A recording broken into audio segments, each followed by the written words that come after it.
No vídeo passado eu descobri que fonemas na língua portuguesa são identificados a partir da observação ou da identificação dos pares mínimos, ou melhor, do par mínimo, né? Não dos pares mínimos, do par mínimo.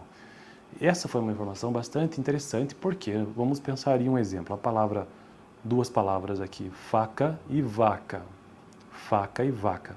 São exatamente as mesmas palavras se você desconsiderar a letra inicial. Então, o F, que começa a palavra faca, e o V, que é de vaca, a estrutura da palavra é a mesma, né? Aca. A única coisa que diferencia essas palavras é essa primeira letra, que nesse caso aqui, por nós termos duas palavras que têm a mesma estrutura diferenciando apenas em uma letra, nós chamamos então, ou melhor, eu entendi que isso é o par mínimo para diferenciar o que é fonema. Tendo isso em vista, descobri que esse F de faca e esse V de vaca é um fonema, por conta de que somente esta é a diferença dessas palavras e define e mostra que são palavras distintas, são palavras diferentes. Faca é completamente diferente de vaca. Então, o F, vamos, entre aspas, é um fonema e o V é um fonema igualmente. Parei nessa parte no vídeo passado sobre fonemas e alofones e hoje, então, quero continuar deste texto a partir do terceiro parágrafo, a partir do par mínimo. Lembrando, estou construindo uma playlist de fonética e fonologia neste canal. O livro texto base é este aqui, está me ajudando a compreender um pouco mais sobre isso. Quando pares mínimos não são encontrados, e eu acabei de mencionar o que é um par mínimo, quando pares mínimos não são encontrados para um grupo de sons em uma determinada língua, podemos caracterizar os dois segmentos em questão como fonemas distintos pelo contraste em ambiente análogo. Então veja que aquele primeiro exemplo de identificação de um fonema a partir de um par mínimo foi numa situação de contraste em ambiente idêntico. O que exatamente isso significa? Significa que vaca e faca é um ambiente idêntico. A única coisa que diferencia é realmente esse fonema de f e v.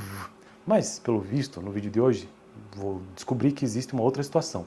Em contraste pelo ambiente análogo. Vamos repetir esse texto. Vou ficar só nesse parágrafo hoje. Quando pares mínimos não são encontrados para um grupo de sons em uma determinada língua, podemos caracterizar os dois segmentos em questão como fonemas distintos pelo contraste em ambiente análogo. Assim, duas palavras que ocorrem em ambientes similares podem caracterizar o contraste em ambiente análogo, desde que as diferenças entre os sons não sejam atribuídas aos sons vizinhos, devido ao processo de assimilação, por exemplo. Ilustramos o contraste em ambiente análogo com os sons S de S, né? E Z de Z em português. Sabemos que em posição intervocálica os segmentos S e Z são fonemas distintos, pois temos pares mínimos que demonstram o contraste em ambiente idêntico entre esses dois sons. Por exemplo, a palavra asa e a palavra aça. Asa e aça.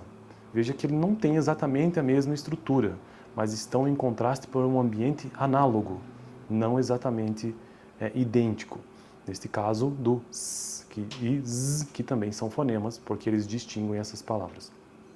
Bom, eu vou parar por aqui mesmo, porque o próximo parágrafo é muito extenso e eu continuo então no próximo vídeo, né?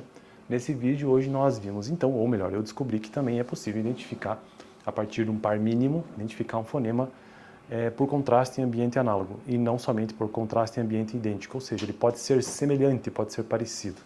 Valeu?